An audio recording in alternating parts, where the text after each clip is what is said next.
bonjour à tous. Théodore Bouot, le président du club finance de l'Union des élèves. Et on a avec nous François Lanavert, Alice Froidevaux est en train d'arriver et Mélissa est en ligne. Donc, ça a un petit peu shifté là, ces derniers temps parce que Mélissa devait être avec nous, Alice pouvait être à distance, François n'était pas sûr. Enfin, on est ravis. Et en tout cas, on est ravis de vous compter aussi parmi nous ce soir. J'en profite pour saluer tout de suite les amis de Centrale qui nous rejoignent pour cette conférence. Les centraliens, donc, grâce à Marc Pallier, qui est sur un dossier chaud en ce moment, qui m'a dit qu'il essaierait de se joindre et qui, dans tous les cas, regardera le replay. Le replay sera bientôt en ligne le week-end prochain, normalement. On travaille sur les montages vidéo pendant les week-ends. C'est la beauté du bénévolat. Et puis, Alice donc, vient d'arriver. Viens, Alice, viens te mettre ici, c'est bon. Donc, une ancienne présidente du club finance de l'Union des élèves, qu'on est ravis d'accueillir et qui, ce soir, est passée côté anciens élèves, donc les archives, comme on dit, et qui, du coup, Planche nous fait l'amitié de venir intervenir avec Mélissa et avec François sur des sujets qui sont passionnants. Bien, ce que je vous propose, c'est qu'on démarre sans plus attendre et que je passe la parole à Théodore qui va présenter la conférence de ce soir, puisque le thème du climat est un thème qui est fortement poussé dans notre communauté arts et métiers par les jeunes promotions et les élèves, et que donc on est ravis de pouvoir y répondre ce soir à travers cette conférence. Théodore, merci. Donc déjà, bonjour à tous, enchanté. Donc, je suis président du club finance et je voudrais remercier Jean qui a permis d'organiser cette conférence et qui a réuni tous les intervenants ici. Et on va sans plus tarder accueillir, laisser présenter Mélissa qui travaille chez Carbon for Finance et qui va nous présenter l'évaluation plus environnementale des entreprises. Donc, elle va présenter en deux parties, une partie plus technique et une autre de présentation. Donc, je vais laisser tout de suite Mélissa présenter. Merci.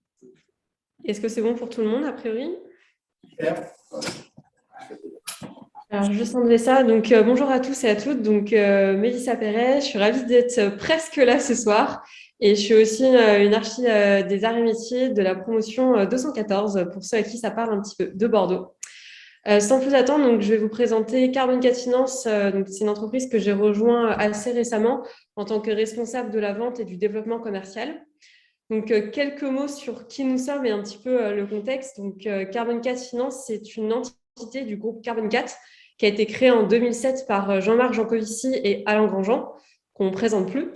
Et à la base, c'est une entreprise de conseil. Et en 2016, ils ont créé l'entité Carbon 4 Finance, qui est une entité de data provider spécialisée sur le climat, donc sans surprise, et aussi maintenant sur la biodiversité pour les investisseurs du monde financier. Donc, pour vous donner un petit peu de contexte, dans quel type d'usage nos data sont utilisés, on travaille évidemment énormément avec des investisseurs. Donc, on a parmi nos clients beaucoup d'asset managers, beaucoup d'asset owners. On a Natixis, Mirova, Rothschild, Edram, j'en passe, c'est pas le but non plus. Mais ce qui est important, c'est de se dire qu'il n'y a pas que les investisseurs privés qui ont besoin de ce type d'informations. C'est aussi très important de donner de la transparence et d'expliquer l'impact de notre épargne auprès des épargnants et des citoyens. Et c'est pour ça qu'on travaille également avec des NGO. Donc, on a travaillé avec Oxfam pour plusieurs rapports, un sur le CAC 40 et un sur les banques, où on a évalué l'impact environnemental, plus particulièrement climatique des banques. Et on a également un autre partenariat qui s'adresse vraiment aux épargnants, avec une application qui s'appelle Rift, R-I-F-T, qui est gratuite et qui permet de savoir, en fonction de là où vous mettez votre épargne, l'empreinte carbone et bientôt sur la biodiversité, savoir un petit peu si vous hésitez entre plusieurs endroits, à quel endroit vous pouvez mieux mettre votre épargne sur des comptes courants ou sur différentes solutions. Donc ça, c'est un petit peu sur le contexte. Maintenant, si on revient sur Carbon 4 Finance, donc comme je vous l'ai dit, on est un data provider. On a 3 grandes bases de données. Une première qui est historique, ce qu'on appelle les risques de transition. Donc, c'est là, on va aller regarder tout ce qui est empreinte carbone, alignement de température, émissions économisées qui correspond un peu à l'impact positif. On a une deuxième partie qui correspond au risque physique. Donc là, l'idée, ça va être regarder l'impact du climat sur vos investissements. Et on va les regarder plus en détail en fonction des secteurs dans lesquels vous investissez et des endroits où ils sont, à quel point ils sont vulnérables ou pas aux aléas climatiques qui risquent d'advenir ou pas dans les différentes zones géographiques.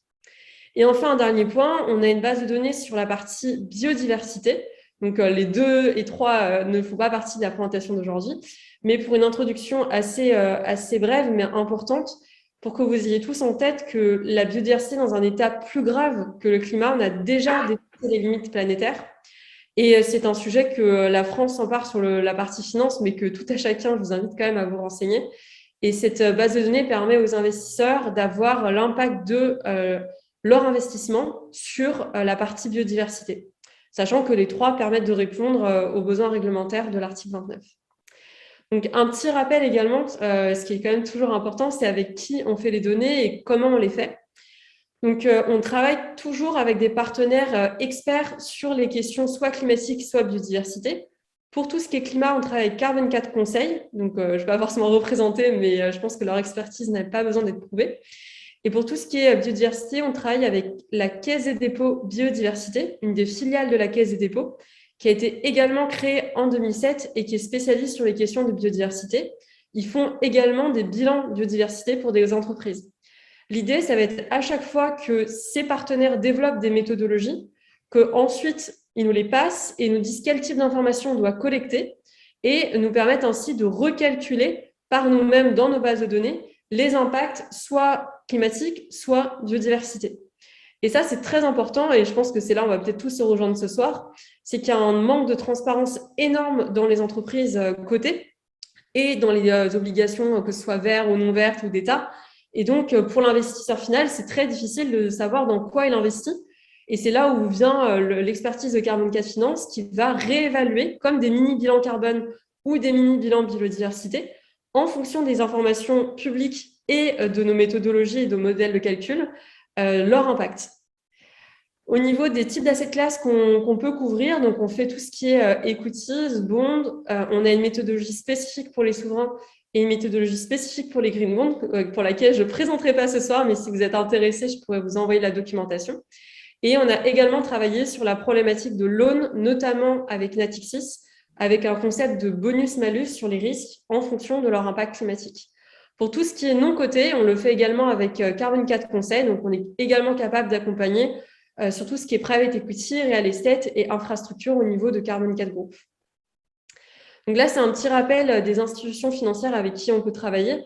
Donc, on a, comme je vous ai dit, majoritairement quand même des asset managers, des asset owners, des banques, des index providers. Et puis, on n'a pas mis sur cette slide-là, mais on a, comme on vous a montré aussi, pas mal de fintech avec qui on prend quand même plaisir à travailler, puisqu'au final, encore une fois, tout le monde est investisseur et tout le monde mérite de savoir dans quoi il investit. Donc, ça clôture ma partie contexte et je vais laisser la parole à d'autres intervenants.